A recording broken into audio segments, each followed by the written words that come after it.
Ross Taylor couldn't see at night or when the clouds were in. Eventually, he had to see an eye specialist who would fix his eyesight. In the 2 years before the change, he still averaged more than 50 in international cricket. The top level of batting talent can basically see in the dark. That is who we are talking about in our new book, The Art of Batting. Head over and order your copy today.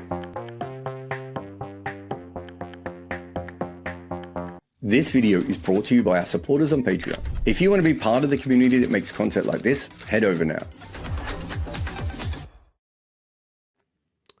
Welcome to Good Areas Live. This is the Wagon Wheel podcast, my show where I answer your questions on cricket, unless you don't ask them. I don't know why I have to make that caveat almost every week, but you might not have asked any questions. You might just like listening to questions and answers. I don't know. I don't know anything about you. And I think it would be rude to ask any further. If you want to ask questions on the show, you can always, if you catch us live, we generally do it around this time on Tuesdays, but it's not set in stone and might depend on which country I'm in or what I'm doing at the moment or whether I have COVID. But we generally do it around this time. You can always pop in and you can do a super chat on YouTube. We usually get a few of those each show. But the vast majority of the questions come from our Patreon audience. Remember, with Patreon, you get access to our Discord channel, which is, I think, is probably the thing that is worth, the most when it comes to the Patreon membership. But you get ad-free content and access to the emailer and lots of things. There are lots of things there. So if you can support us on Patreon, please do. Like Reese has, and he's asked this question: How proud are you? How proud are you of the Good Areas Network in its current form? That's wow. Okay. Questions that cricket needs to know. I know for me, this channel and the literal thousands of hours of content interaction with your supporters has helped me massively over the last few months. I assume from what I know of you, you don't stop that often to take stock of how far it's come, but I would assume you're proud because it's fucking awesome.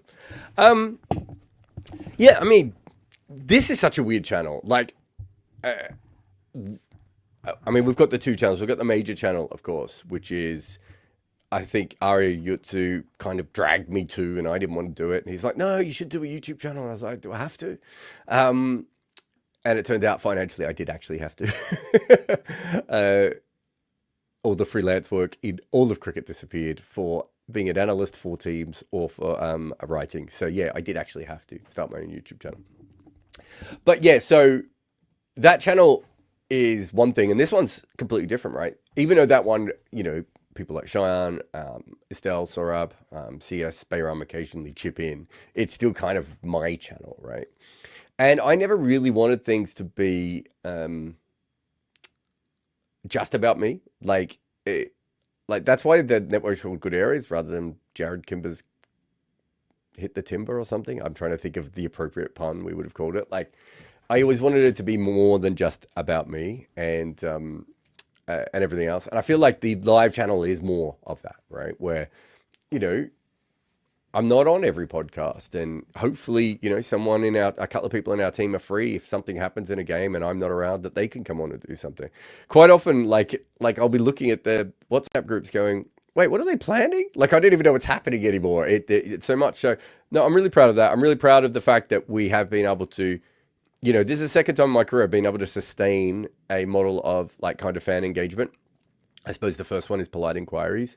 And that's a really important, you can go back to Cricket with Balls if you want, and even Test Match Sofa. But the ones that I've sort of set up for this specifically, we cover so many different topics and we have so many different kinds of shows and everything else that, no, I am proud of it. You're right. I don't sit back and take stock. It's funny, as a writer, you sort of have that moment where you write the piece, it goes out in the world, and you have that little bit of energy that comes from that, and you get that with a long form video essay. These are very different. The sort of this part of the Good Areas Network, this particular channel is very, very different in that it's kind of, the energy comes while you're doing it, and the minute you finish, you sort of, shrivel down. And I don't think about it a lot. But yes, it's when we started the second channel and we wanted it to be more podcast and chat based, like even people within our own teams were like, don't do this. This is a bad idea. And I was like, no, this is kind of where polite inquiries originally came from that idea. And, being able to find people like Bayram and Estelle and Cheyenne Varan, Sorab now, who comes on a few shows as well. even to be able to have like, some of our friends like Rob Barron and Mark Machado sort of come in is really important. And it's really cool. And so, yeah, like I love it. I should say that we're probably only at phase 2 of what this plan is. And hopefully within the next couple of months, we'll be able to show you what phase 3 is. And that's taking what we've created so far to a whole new level. So yeah, watch this space, blah, blah, blah, blah, blah. Ellie says, if you were Zoran Mamdani, how would you create cricket infrastructure in a dense and expensive city like New York City? Has he been voted in yet? I don't follow is it governor or mayor? I don't even know what he's going for. I should know these things, right? Should I? I don't know. So who cares about American micropolitics? So I've got an unwritten piece that I did a few years ago when I went to New York. The New York PD, so NYPD, had like put all these hotspots down as terrorist hotspots, right? And when you went to all these hotspots, they were all basically places that cricket fans got together to watch cricket. In some cases, they were run by Indians. Like, it wasn't like they were all like Pakistani facing either. Like, it was really quite a random selection of these places. And it was bizarre to go there. But also, like, in some of these cases, like, these people, like, maybe it was like, as I said, a Pakistani restaurant or an Indian restaurant. And they had a TV on and all the cricket fans came. But the owners, in some cases, I talked to one of the owners and he's like, I don't know anything about cricket. Like, we just put the cricket on because people come here. So there is definitely an underlying buzz of it. I don't know enough about New York to give you a specific answer to this, Ali. But when it comes to American sports, right, I think you've got two things. You've got that sort of pick up basketball mentality, which is, I believe has been tried with cricket before, which has been funded by various authorities within the city of New York, which came after 9/11, which was a way, in some ways, of reaching out to kids that they were worried might, think badly of people. In the same way that in the old days, a similar thing was done with basketball. So there's that side of it, and then the other side of it is getting into school systems, right? And I think there's so many, NRIs, expats, and everything else, not to mention that cricket is getting bigger, that it's kind of stupid to not think that there's a way of integrating this. But as far as grounds and everything, I don't know. It doesn't look like a place that has a lot of space for cricket grounds. Aravind says, is there or has there ever been a women's left arm wrist spinner? How much of a cheat code would a good version of this player be in a world where there can't have been too many women who would have faced something like that growing up? We've talked about this a lot. There's not a lot of left arm women's bowlers outside of left arm finger spinners. There's not many left arm seamers either. I've got a vague memory of seeing a left arm wrist spinner, but I think she was very, very raw and was probably only playing because she was left arm. This might be a question for someone like Hypercourse. But yeah, I would say it would be a huge advantage. It's a huge advantage in men's cricket to have someone that's good. We've seen some. Was it Liam Bowes who played for the Melbourne Stars? It's very. Like, if he's a right arm wrist spinner, he's not even getting close to, playing in the Big Bash. But as a left armer, you can come from nowhere, like Jake Lintott, right? Michael Rippon, these sorts of guys, they're not as developed as most right arm wrist spinners out there, but they have a huge advantage. And then when you get Chuck Fleetwood-Smith or Kuldeep Yadav, and we've only had a couple of those guys where they do have the skills, right, of a right arm wrist spinner, they're almost unplayable at their best, right? Noor Ahmed, is probably, another one that's probably going to be on that sort of thing. I remember Bill O'Reilly saying of Chuck Fleetwood-Smith that, like, he would, if he had Chuck's skill level and his physicality and all the different things that made up his bowling, he wouldn't have been afraid of bowling to an entire team of Bradmans.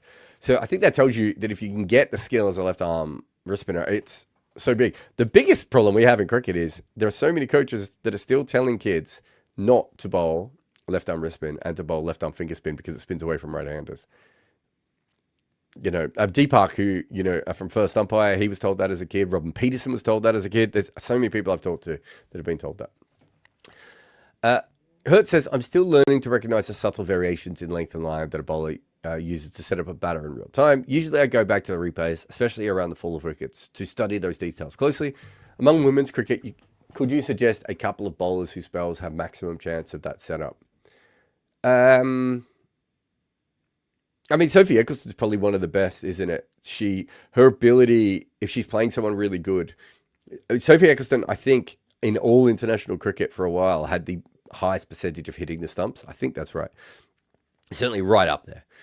And yet she'll quite often bowl outside of stump, and that's to move someone across the crease, right? That's all she's doing at that stage, because she could hit the stumps pretty much every ball if she wanted to. So if she's bowling outside of stump, it's either because that's where the batter is weaker, or because she's trying to move them in front of their stumps and get them to play across. So she's probably the best I've seen of that. Seam bowlers, I mean, I suppose Marizan Kapp would be the one that would instantly come to mind as a seam bowler, who she's very good with her length and changing her length when she's looking for certain things. So she has that sort of, what I would call a lot, sort of a women's back of a length, which is maybe about 10 inches, no, not even that, maybe 3 or 4 inches above the bails, which is probably closer to a normal length for a man, but it's a little bit more back of a length. And then her ability to, when she needs to, go straight and full and then cause havoc, after having set them up on the other one. And I suppose Annabelle Sutherland, but that's more slower ball dependent, so it's maybe slightly different. Reese says, who out of the list of the 50 greatest batters would have started at the latest point in life in terms of age? I always think that this is one of the hardest things to do in professional sports. That's a very good question. I don't think we've had many batters ever that have started at I mean, I'm sure there's some 12 and 13-year-olds. I'm just having a look at the list, though. I can't think of any off the top of my head who maybe hadn't played a lot of cricket when they were younger. I don't see anyone here that fits that kind of bill. So I'm assuming it would be closer to 10 or 11. There are countries that don't have underage cricket, especially in those older eras. So there might have been places like that. There might have been younger kids, that would have been, someone like Jack Hobbs. When would he have started playing organised cricket, right? Might have been a little bit later. But yeah, I would have thought the vast majority. It's much more something we see in bowling, right? Steve Harmison is a very good example of that.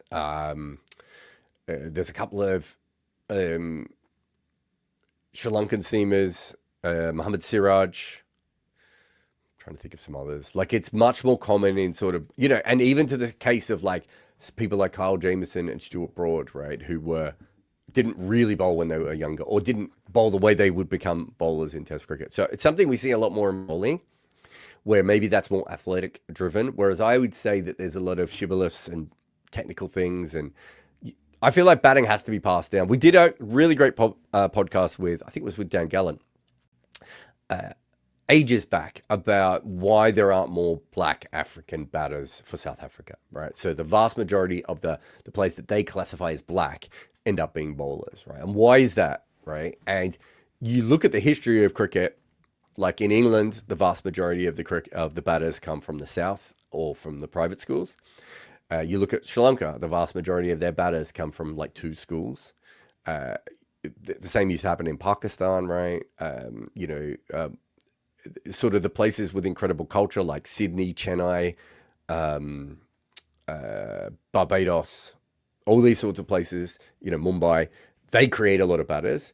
And then, you get Mark Wood and Steve Harmison from, country and not country, from up north, and you get bowlers from sort of non-traditional cricket backgrounds. Like Tamal Mills, I don't think played very much cricket until he was 16, 17, 18 at all, right? He wasn't going to be a cricketer.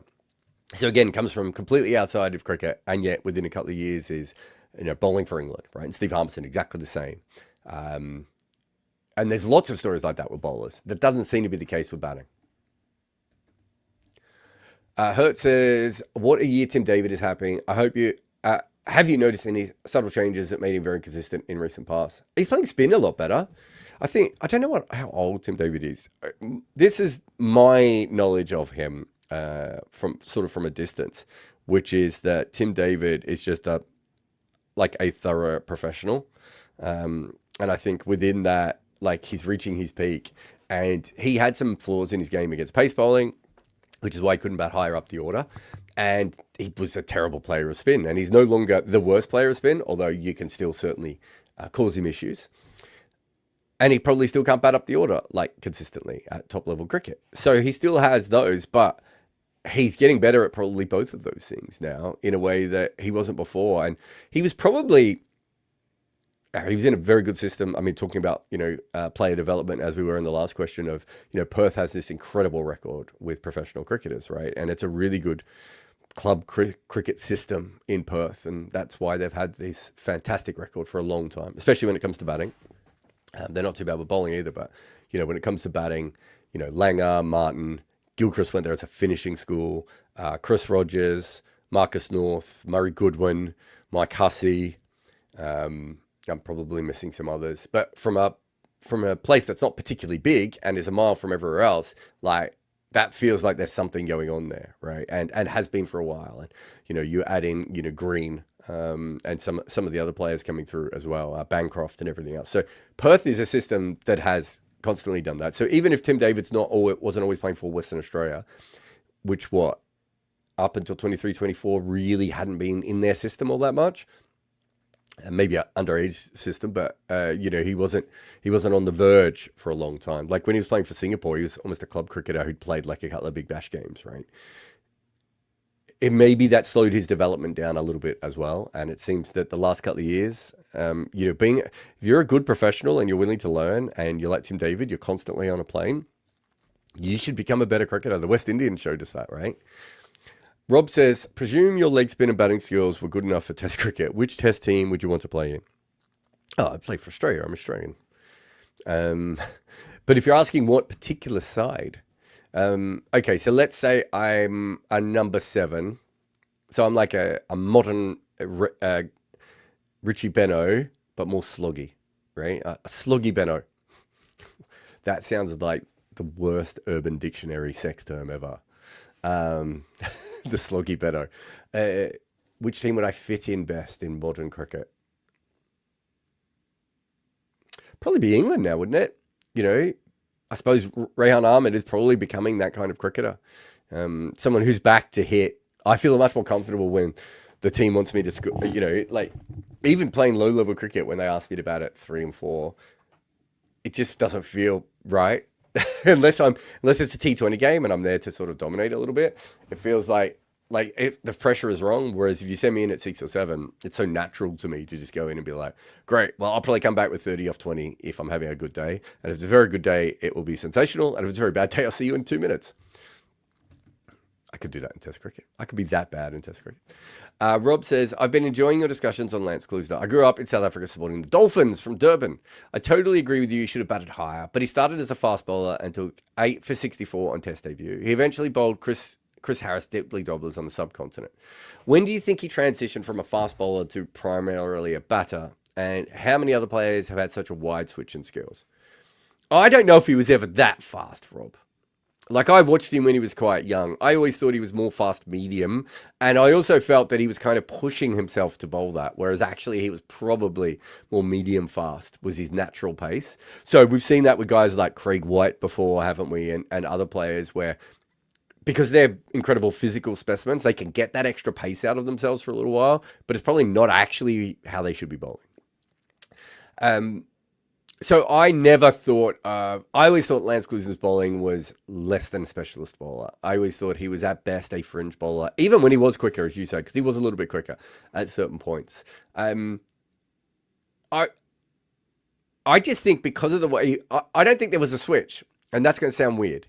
I just think because of the technique he had, and because he in his mind had convinced himself he was a bowler, he didn't bowl the way that he thought he had to. And it actually did hold him back a little bit, right? As a cricketer. And even when South Africa tried to use him as a batter, he was like, no, I'm an all-rounder or I'm a bowler. And that's a mental thing. We've heard that with people like Adam Gilchrist, right? Sometimes cricketers just get it in their head a little bit and they're wrong. They're just wrong.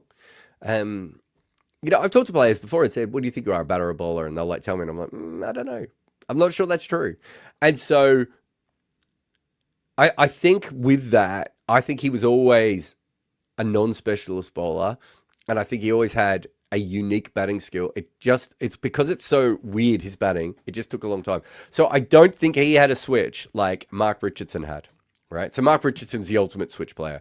He starts as a number 10 in first class cricket, bowling left arm finger spin. Was it left arm finger spin? I think it was. Bowling left arm finger spin. Basically goes on hiatus for, was it 1 season or 2 seasons, and comes back as a number 5 batter, and then goes so good at like number 4, number 5 that he ends up as an opener. Like that's about, that's different than say what Wilfred Rhodes or Ravi Shastri did, which is more, they were always kind of a little bit all-roundery, and then their all-round skills maybe switched at certain points, right? Where they were more useful to the team as a batter, right? Rather than as a bowler. But then you've got players like Dan Vettori, who definitely starts as a bowling all-rounder, and I would argue probably ends as a batting all-rounder. So yeah, it's not common, but we've seen it a lot. We see it a lot at the sort of between 18 to 23 mark, generally, right? So Callum McLeod from Scotland is a fast bowler for Warwickshire and is now a batter for Scotland. Benny Howell probably has that. He might be a little bit later. He might have been 25. But again, early on in the professional career, I'm trying to think of some others off the top of my head, where guys sort of come into the system. I think, I don't know, I've never looked into this, but I know there's a story that David Boone played under 19 cricket for either Tasmania or Australia as a bowler. Oh, Stuart Broad was the other one I was thinking about. Nazar Ali. So, yeah, it happens, but it usually does happen in that early professional period. And so it doesn't always happen later on. In the way that, I don't know, I'm trying to think of some players. I mentioned Craig White before. He's probably someone that did something similar. Mike Yardy might be one of the most full-on ones we've ever seen in cricket. Sunil Narain. Maybe even David Willey, probably less so with David Willey. So yeah, there's a few players that have done it before in varying ways. And there's lots of others that have sort of changed their roles. Maybe not as dramatically though. But you are listening to The Wagon Wheel. I am Jarrod Kimber, and I'll be back in a moment. Ross Taylor couldn't see at night or when the clouds were in. Eventually he had to see an eye specialist who would fix his eyesight. In the 2 years before the change, he still averaged more than 50 in international cricket. The top level of batting talent can basically see in the dark. That is who we are talking about in our new book, The Art of Batting. Head over and order your copy today.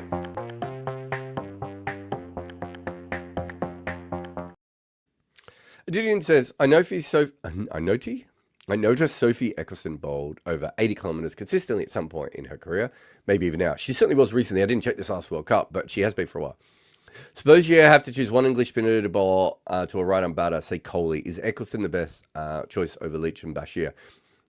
I've got a feeling, isn't Kohli someone who prefers the ball spinning away than in? I'd have to go back and check the numbers, but certainly in some formats, he would do that. A lot of this depends, though, Aditya, on which ball you're talking about. You remember that one of the reasons Sophie Eccleston can bowl spin at her pace is because the ball is smaller. If you gave the smaller ball to Bashir or Leach, I think they would do quite well against Cole. So, there is that. Then you'd also have to check kind of exactly, like Eccleston's main thing is hitting the stumps. Leach is pretty good at that as well. Shoaib Bashir is a completely different kind of bowler. So you'd have to go through it step by step if you're saying Kohli, right?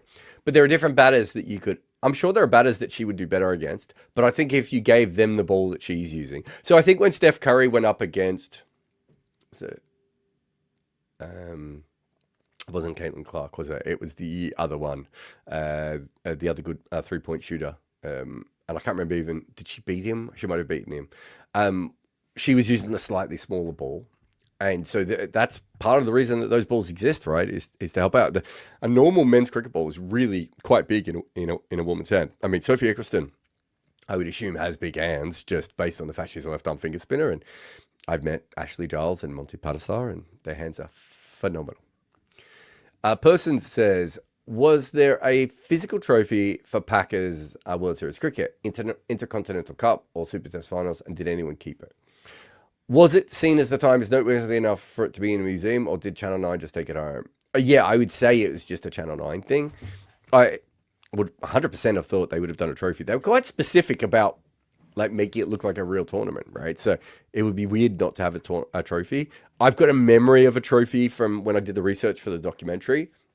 But yeah, I haven't seen it, so I don't want to come out and say that it was but I've got a memory that maybe subconsciously I saw a trophy at one point.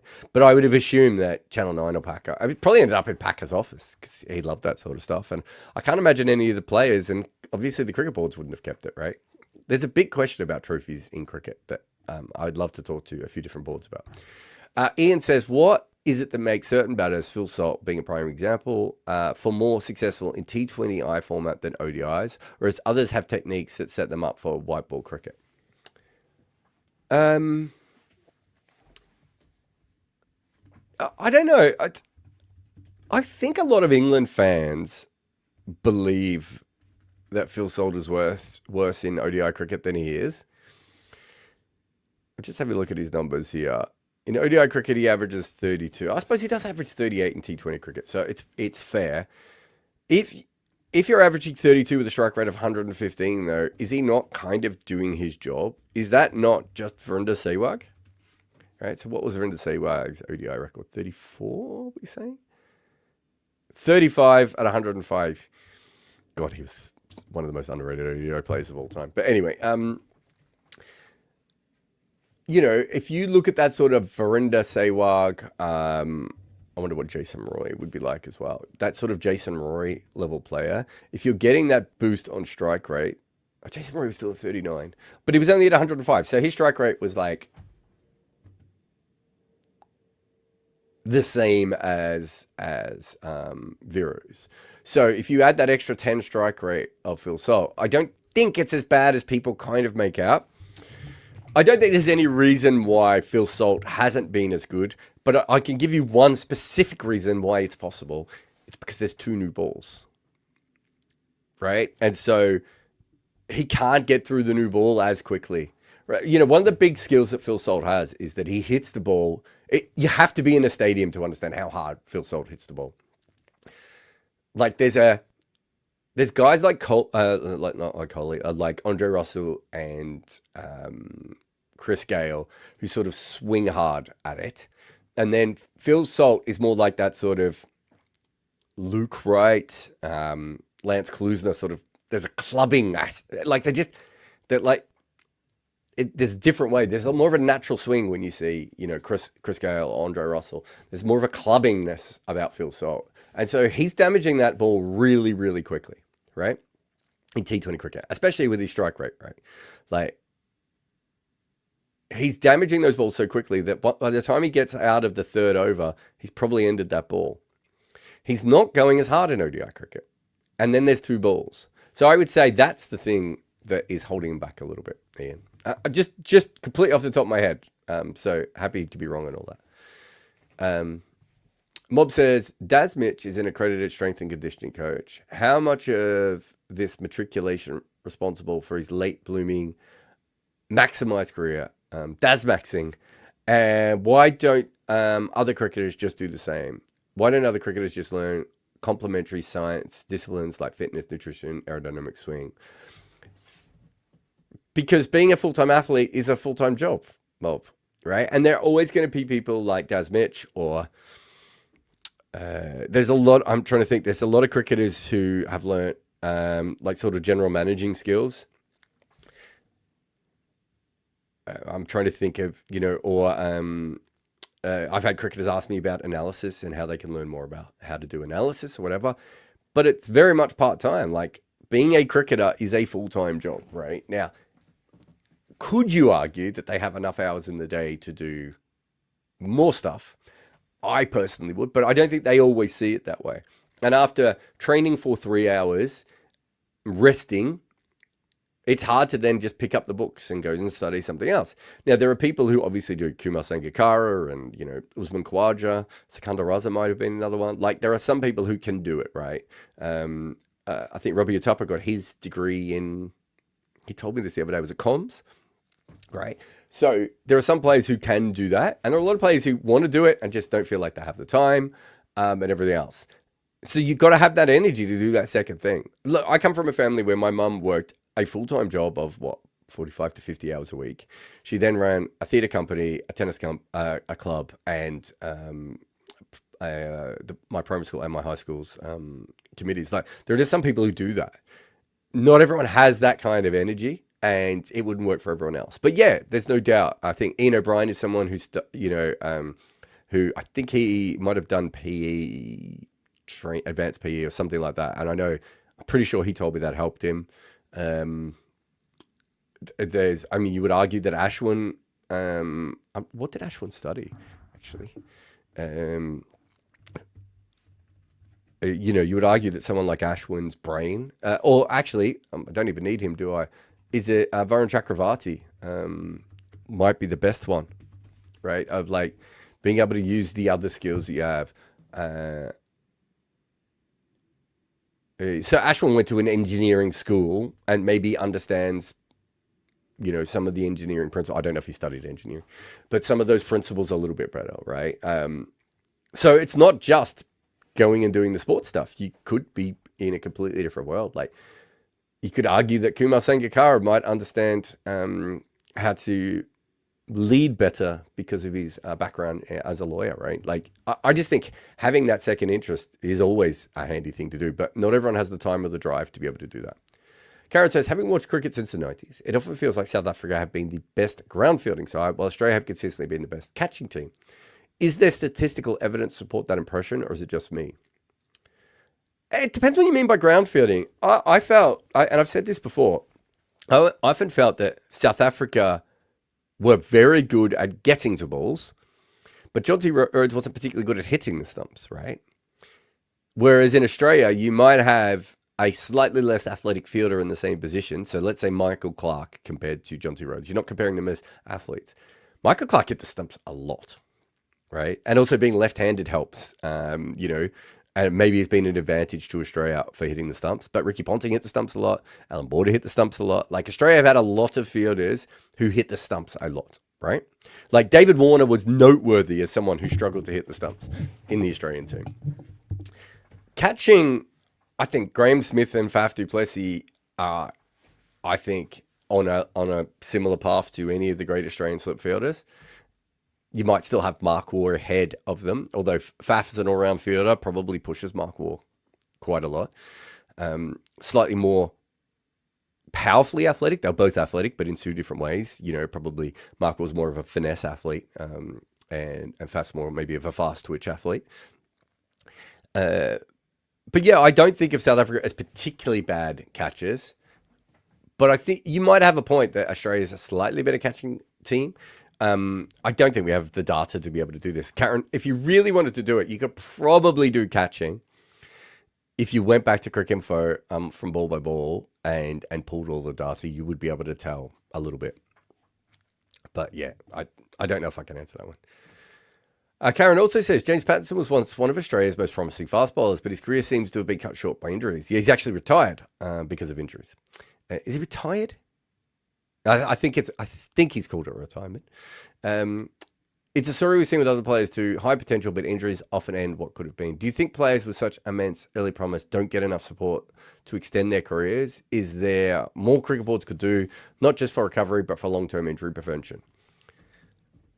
With James Pattinson, Cricket Australia did heaps for him. I mean, I would let him speak on this, but from the outside, he got similar treatment, maybe not quite at the same level to Pat Cummins.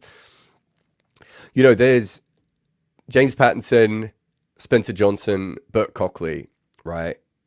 3 different guys who all could have been proper top-level Australian bowlers who, for varying reasons, have struggled. Spencer Johnson's probably gone the Kyle Jamieson route of like being a late bloomer, but still struggling a little bit with fitness.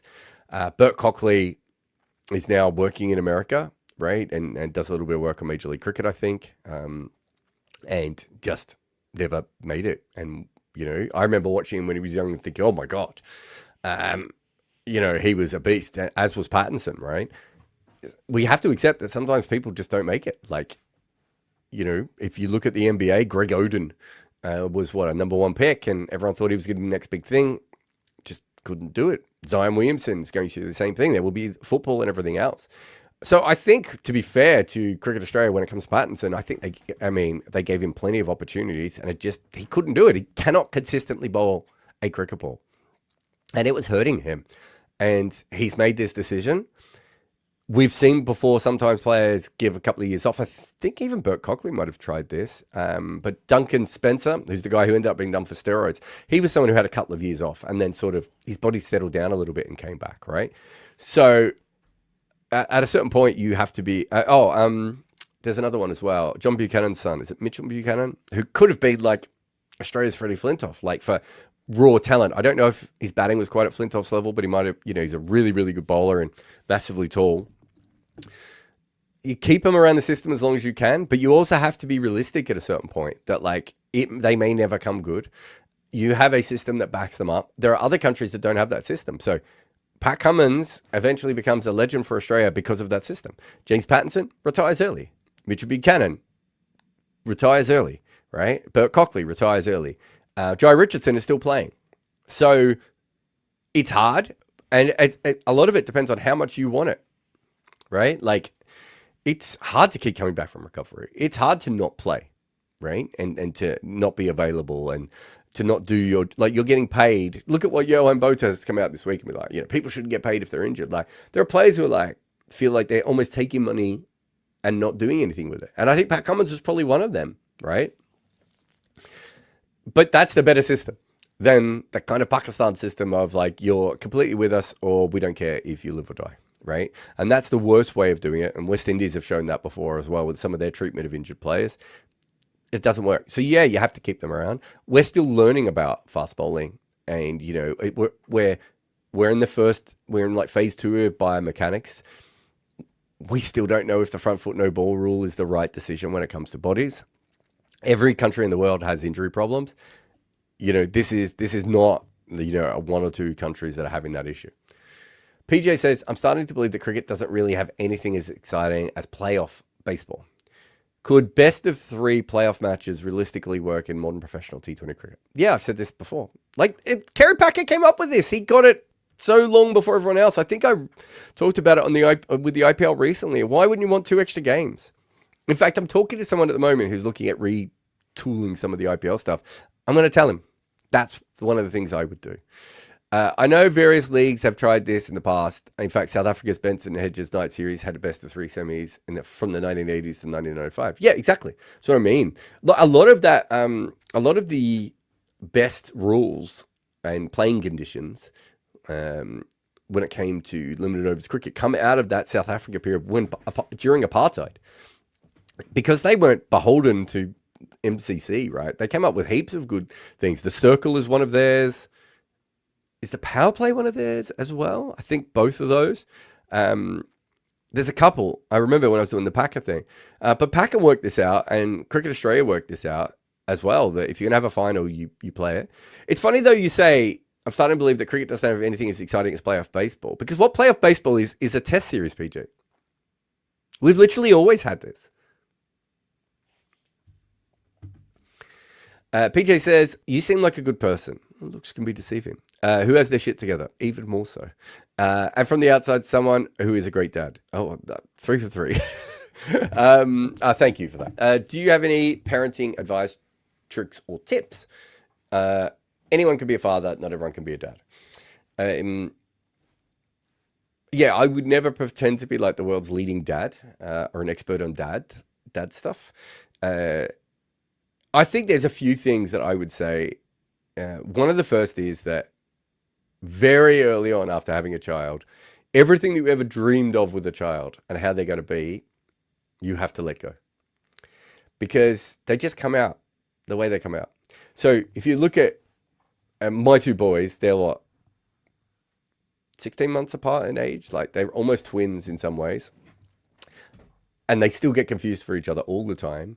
And yet, even though physically they're very different these days, and yet they're I'm talking as a cricket writer here, but they're completely different athletes. Zachariah is brilliant. If you have a sport where you have to be still, so actually not great at darts, but shooting, billiards, and there's some others that he's played as well. He's really, really good. Ezekiel cannot do sports where you have to be still. Ezekiel needs a ball moving at him, right? He needs that, right? And so I trained both of them as a kid, or not trained, but played with them in the backyard with both of them as kids, exactly the same way. And they're completely different as athletes. The same as I, help them out with their schoolwork, exactly the same way. And they're completely different academically, right? They have some things that they're very similar with each other. They're like 25% twins and 75% strangers, all right? And so at a very, very early period, you have to, whatever hopes and dreams you had of the child, you have to almost put to the side and just work out what they need and what they want, right? And, there's some things that Zachariah's into at the moment that it's just not my things, right? But I'm trying to learn about them so that I can keep a relationship with him on them, right? And, because Ezekiel's interests are much more like mine. I don't have to do anything with Ezekiel, right? But with Zachariah, I have to do lots of different things. I have to find books that I think he will be interested in, right? I have to find movies that I think he'll be interested in. I need to find extra activities. He doesn't want to play sport as much, right? Great. Archery was the other one he's good at. He doesn't want to play sports as much, right? Fine. Very acceptable thing. But then I have to find the other things that he is. You still have to find his passion. You can't just let him slink back and disappear. You have to find the passion. And I think for me, that's a major part of it. Another one is like, I remember having this conversation with an ex-girlfriend of mine years ago where I was going through with the sort of things that my parents had got wrong. And she was just like, but you do realize, like, when you were 12, you were the first 12-year-old they'd ever had, right? You were the first 13-year-old they'd ever had. And I was like, that's very true. And I wasn't having go at my parents. I was more trying to, understand how I ended up being where I was at that stage of my life. But she's right. And it's the same with my kids. And even when you have a second kid and a third kid, there are some things that sort of work over. So every one of our kids was like a better sleeper than the last, right? And part of that is just because we kind of knew what we were doing towards the end and we didn't know as much at the start, right? But there are other things like Ezekiel is so different to Zachariah. The idea of trying to parent him in the same way wouldn't make any sense. And we also have to let him know that, right? Because he's like, oh, but my brother did this. Yeah, but your brother's that and you're this, right? You are two different human beings and we have to treat you differently, right? And Clementine will come through and she'll be completely different as well. She's already, in some ways she's very much like, her brothers, and in some ways she's nothing like them. So again, we're relearning how to parent her. And so I think you have to accept that as a parent, that you are never going to be the greatest parent in the world because you are constantly learning what your children need at any one stage. And if you think you know what you're doing, you're probably doing it wrong. So I hope that helps. The only other thing I would say for any young dads is, if you have a baby who cries a lot, you can hold a baby in one hand and have a piss in the other hand. Very important. That's a really good skill to have because there are some babies, the minute you pull them down, they just scream. And you're going to panic while you're pissing, and you don't need to. You can actually hold them. Gaji says, do you see women's SA20 on the horizon? Will we see women's Champions Trophy? I don't know if we'll see men's Champions Trophy. Gaji, he's been cancelled so many times. I don't think we need a women's Champions Trophy at the moment. I don't think we need a men's one either, by the way. But I don't think we specifically need a women's one. Women's SA20, I haven't talked to anyone in South Africa, so I don't know. I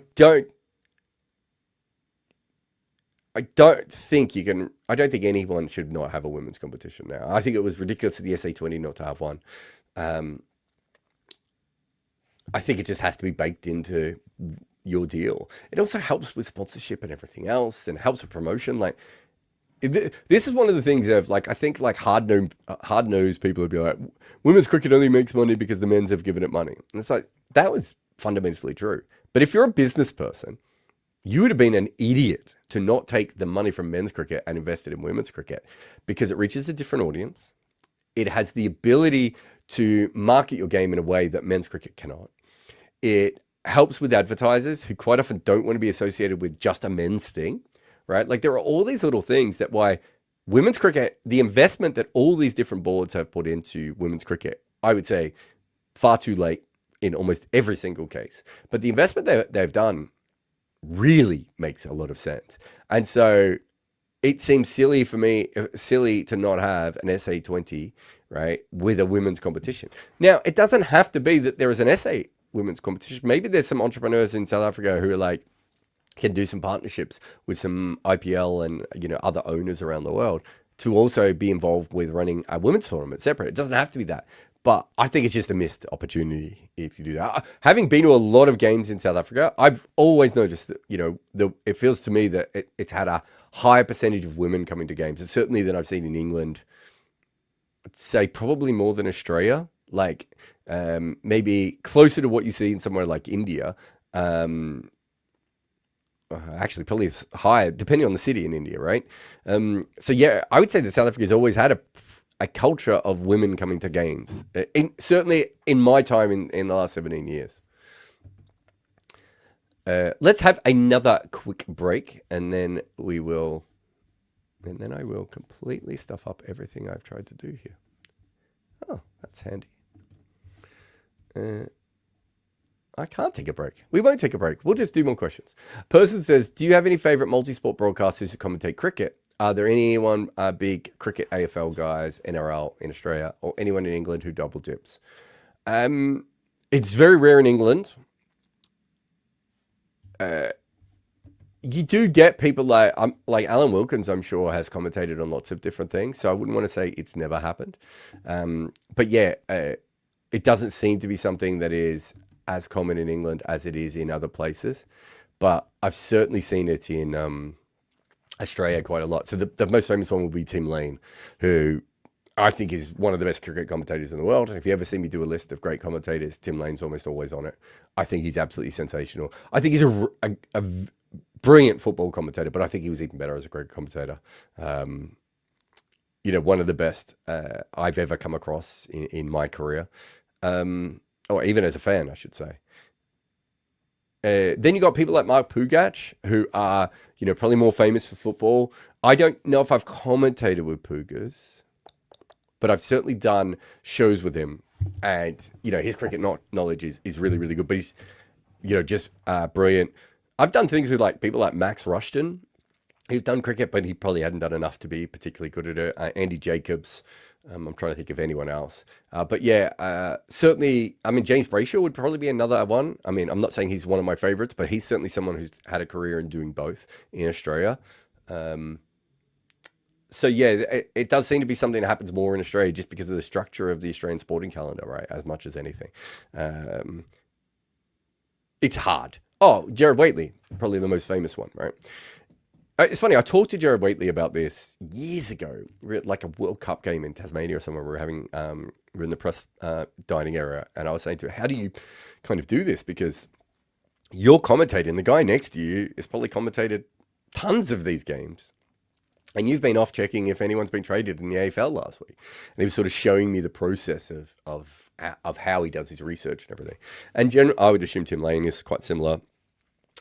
Any of those multi-sports guys, and I would probably put Pugach on this. Ian Danter from TalkSport would be another one. Any of those, I forgot my man, Andrew McKenna, rugby and cricket as well.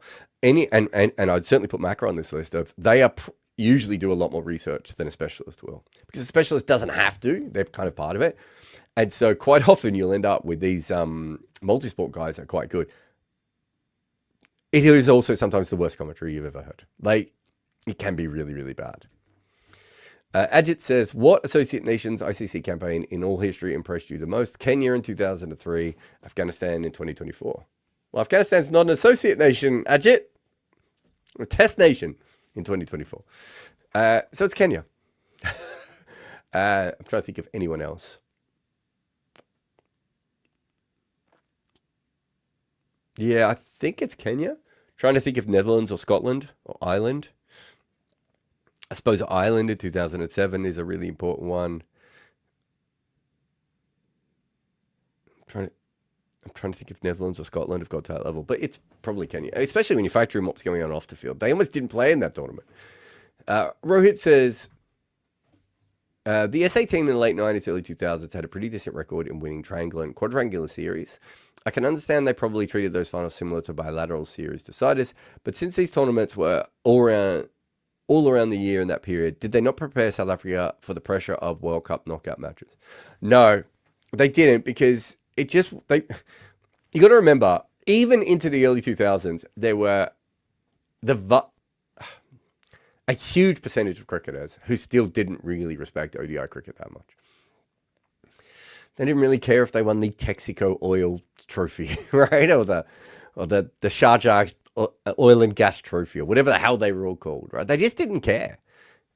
They didn't care that much about ODI cricket. World Cups are a little bit different, and that's when teams were clicking in. But there was a lot of players still around into the late 90s specifically, and even into the early 2000s, who didn't care as much. And they certainly didn't care about winning some random trophy. Like, I've always thought it was really interesting. Like, England loved that sort of, I can't remember which one it was. Was it Sharjah where Adam Hollyoake captains and they win up 4 or 5? And it's just like, what? Like, if Adam Hollyoake hadn't have won that, no one would even remember who the winner of that tournament was, right? Like, so there was so much cricket being played. And the pressure in a knockout World Cup game is probably still 4x what it would be in one of those other games. Alex says, in your book, The Art of Batting, the acknowledgements you mention your family, and it seems they all seem to have classical Hebrew names. Zachariah and Ezekiel do, but of course, remember, I got those names out of Pulp Fiction rather than from the actual Hebrew. I'm not Jewish, and I've never. Oh, well, I have read the Torah. I mean, I've read almost every religious book, but that's a story for another day. And Clementine is definitely not a Hebrew name. As far as I'm aware, it could be a Hebrew name. I think Jarrod's technically a Hebrew name as well. Who is the greatest Jewish cricketer of all time? Oh, I don't know. There is an old English player, isn't there? Greatest Jewish cricketer. I can tell you my favorite, because they both played in the same team that I grew up with, which is Michael Klinger and John Moss. Two fantastic cricketers. So Michael Klinger played forever. Hebrew Hammer, which was an ironic nickname because he knocked the ball. Also, Hebrew Hammer, what a movie that was. Just having a look here. Oh, Ali Bakr. So Adam Bakr, was he Jewish as well? But Ali Bakr certainly would have been high on that list. Obviously, far more important for other things rather than the actual cricket he played. And the only other cricketer I can see on this list that I'm aware of, is Adam Bakr. And Michael Klinger, John Moss will probably, although they didn't play international cricket, just looking for any more international cricketers on this list. Julian Khan, not a famous cricketer, but very important in cricket, of course, Julian Khan. There's a lot of people here I've never heard of. Yeah, we've got John Moss. I think John Moss's brother played as well. Oh, Julian Wiener, of course. Julian Wiener might have the best international record. Well, as in, might have played the most international games. How many games did Julian Wiener play? Fantastic guy, Julian Wiener. Like as in a cricket guy. Like, kept playing after he retired, and like I think played until he's like 60s or something ridiculous. How many games would he have played for Australia though? 13 internationals. So I'm assuming that's more than Klinger. We'll do Klinger now. So I suppose by that you would say that Wiener is the best Jewish cricketer at the international level. Klinger played 3 international. Oh my God, played 3 internationals and averaged 47. That's so on brand for him as a T20 player, Klinger. He grew up not far from me as well. In a slightly nicer part of town, but in the northern suburbs as well. I'd say Klinger's or Bakr would probably be the 2 best of the ones that I'm aware of anyway. I think Wiener played in a sort of a slightly weaker era due to World Series cricket, would be my guess. But I didn't see a lot of him play, so maybe he was better than I knew. Ali says, if you were to calculate the best peaks of batters, what would be the cutoff duration for that peak to be meaningful? What are the different metrics you would use to calculate such peaks, as opposed to how you assess the batters in all-out cricket? Art of batting, which is here. It's tricky because I don't think you can do a one particular cutoff suits all. I think you probably need for the older players, like a 3-year period, which might be 15 test matches in some cases, right? And then for the players after that, it probably has to be, I think, I always like Andy Zoltzman's one of, which is 33 test matches. It's a bit arbitrary, but I'm pretty sure, having talked to Zoltz about it, that there's a reason why it was 33, and I generally agreed with that. So I think it would either have to be a 3-year period or 33 test matches. I think makes the most sense. Maybe it's a 4-year period for the others. You could even argue it's a 5-year period and 33 test matches. Yeah, I'm trying to work it out in my head. It's something that I think it's a project we've looked at doing. I know Varun and Cheyenne have talked about it, and I think I might have been involved with it as well.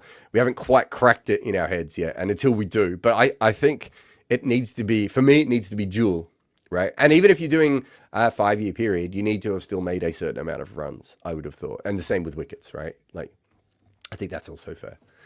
Arvind said, I was tearing my hair out during the last ball of India's innings in the final where they ran a one but hesitated and ultimately did a half-assed attempt at running the second. Is there anything more infuriating than a team, men or women, just not running until they run out in the last ball of the innings? Understand the urge to protect averages and all that, but still. No, I've covered this quite a lot before. Women are much better at this, Arvind, by the way. Women are brilliant at running on that last ball, so it's disappointing that happened. Sometimes it happens automatically. Right? Like, as in your brain doesn't quite click over the way it should. But it should happen about 80% of the time. I'll give 20% to, we forgot. I'll give 20% to the Mitch Santner, I'm ducking a bouncer. I've also forgotten to run. Right? But 80% of the time you should be running until you're out. I know that's something that Rob Barron definitely has talked about a lot. I've talked about it with some women cricketers as well. An interesting development happened in the NBA this year, where they took away the heave statistics. So if you now do like a half-court heave from the other end, it doesn't count against your statistics. And so, like your three-point shooting statistics. And so because of that, it means that you are more willing to take them.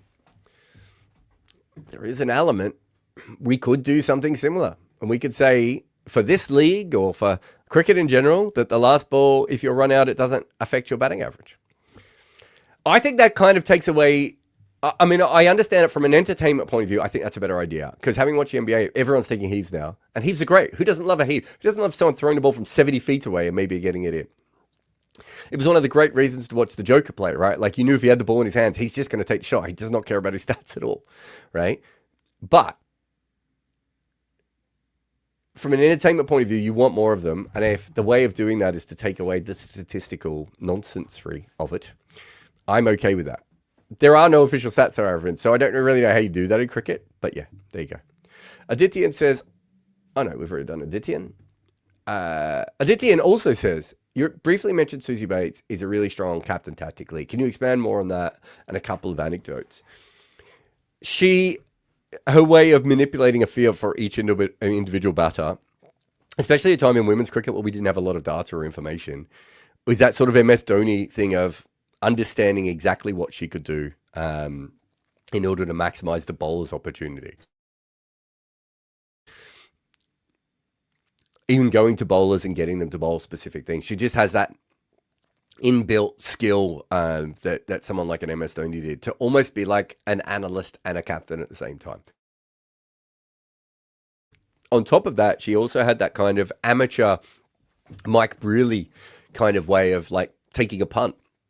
It's, much more, I think still of all the international captains over the last 20 or 30 years, I can't think of anyone who was more willing to bring the fielders in. So ring fielders in even closer, which in women's cricket is almost like catches, and bring people in from outside the circle to inside the circle because you need to snap the game. So I've got memories of Susie Bates, and I could be wrong because this is 13 years ago.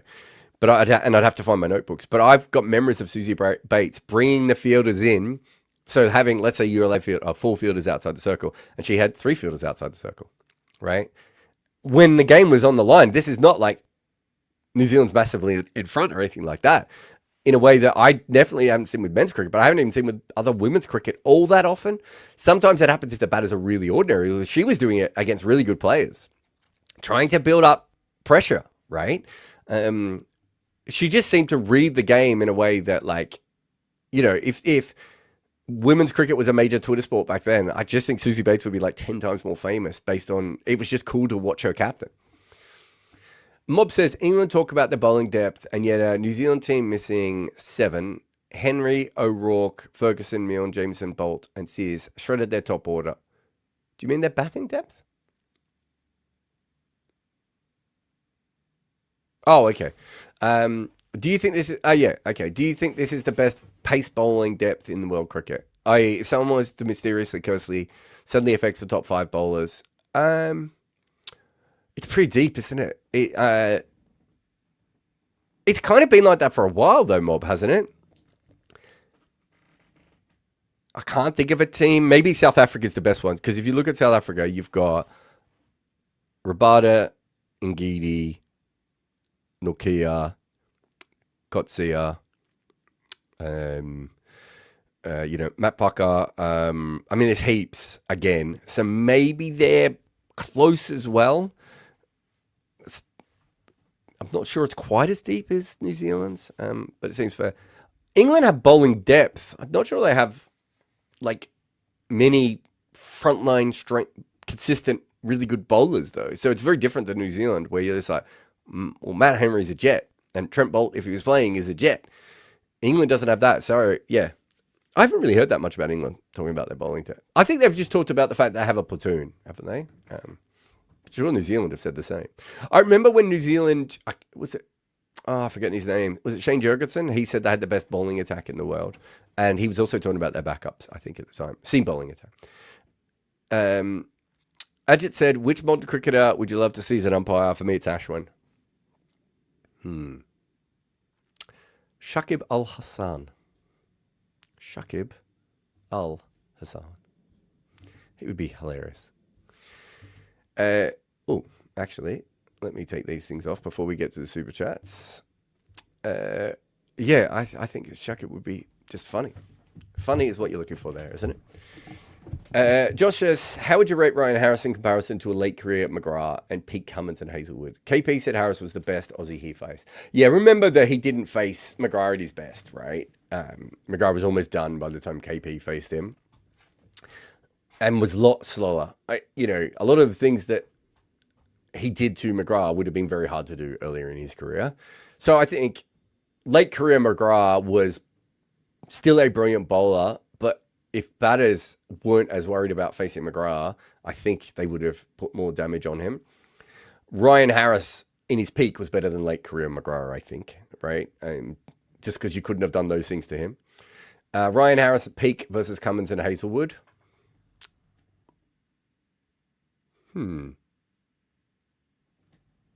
I think he's pretty similar. I don't think there's much between them. He's got the ability, like Cummins, to bowl proper bouncer spells, Ryan Harris, and I think that's really, really important. He didn't bowl with the wobble ball, obviously, and he probably got more movement, I think, than Cummins regularly. And he was accurate. He didn't feel as relentless as Cummins, though. With Hazelwood, you've got that added bounce, right? Like, I think I think Ryan Harris hit the bat really hard, but I think Josh Hazelwood probably hits the bat higher. So, yeah, I mean, I've said this before, I'm a massive fan of Ryan Harris. One of the most underrated bowlers ever, but unfortunately didn't play much. I love Mutton Biryani, says, was rewatching Virat's 16-18 peak and noticed he stood so tall and upright versus paces, but post-COVID, his stance seems more bent. Am I seeing it right? Could that be for one of the reasons why his runs dried up versus paces? I mean, there are so many reasons. We can certainly have a look at that. It's not something I can remember off the top of my head, but I'm happy to go and have a look at that at one time and see what I can find. It's quite common for older batters to not stand as upright because of your back. Your back gets stiff, bending over the bat over years, and you end up sort of leaning on the bat more. Whereas when you're younger, you're probably more, fluid and bouncy. So I think from that perspective, it's probably more consistent. Jack says, capless. Yeah, sometimes I get capless. How are teams divided into groups in tournaments? How are the fixtures decided? Is there an algorithm? How is it done before computers? I think it used to be pulled more out of a hat, but based on rankings a little bit. Like, I think rankings or seedings have always played a bit of a part. These days, it's based on making sure that England and Australia play each other and India and Pakistan play each other. And then you worry about the rest afterwards. It's not very well done. It's not professional. It's a form of corruption. I've talked about this a lot. It's not acceptable, and it's not how a billion-dollar sport should act. Andy says, how to Gauty's white ball tactics compared to Jarrod? He's probably more left-right dominate and we knew he was going to do that. He loves that. I think originally Jarrod was more about economical bowlers, and then he came around to attacking bowlers, whereas Gambier maybe, has taken the more attacking bowlers from the start. Yeah. I mean, they're pretty similar. I mean, there's a massive crossover there. I haven't seen, it's not like a Brendan McCullum change or anything, right? And he says, does Boomer look in better rhythm than the Asia Cup? I haven't really seen much of him bowling recently, mate. I've been covering other series, Women's World Cup and England, New Zealand, so I couldn't tell you exactly there. Abraham says, was there a reason De Villiers couldn't replicate his IPL numbers in T20 internationals? Average almost 40 average, 152 strike rate versus 26 average and 135 in T20 Is. No, I think it's dumb luck, Abraham, and no one wants to hear that, but essentially I do think it's that. I think some of it was they used him very differently. They tried to use him further down the order, and they got themselves in a bit of a tangle with him at times. I think if you were going back, you would just say, let's just bring AB de Villiers in once there's a wicket after the power play, right? And let's worry about the rest after that and play him as a central thing. But maybe that wasn't it's hard to do in an international team where that's easier to do in franchise cricket. But yeah, looking back, that's probably what they should have done. But yeah, I'm not too worried about these numbers because I've seen these numbers in international cricket in the other things. So I don't take international T20 numbers that seriously because you're often playing against development squads, right? The series don't mean all that much. You don't play it all that consistently. I'm not sitting here going that Dawood Malan was a better T20 batter than AB de Villiers. There's no way that you would think that. Rohit says, where is England white ball going? Why are they so egoistic? Egotistic, isn't it? They've got a positive mindset, and that's where they are. I don't know how to answer the second one, but they when they say things to the press, remember that they are not saying them to the press. They're saying them to the change room. Very different to how most teams do things. And so you have to understand that and accept that for what it is. Where is England white ball going? I don't know. I think it's a really good question. I'm not sure I have a great answer for it. They just not the same team they used to be, right? Andy says, where does this team build around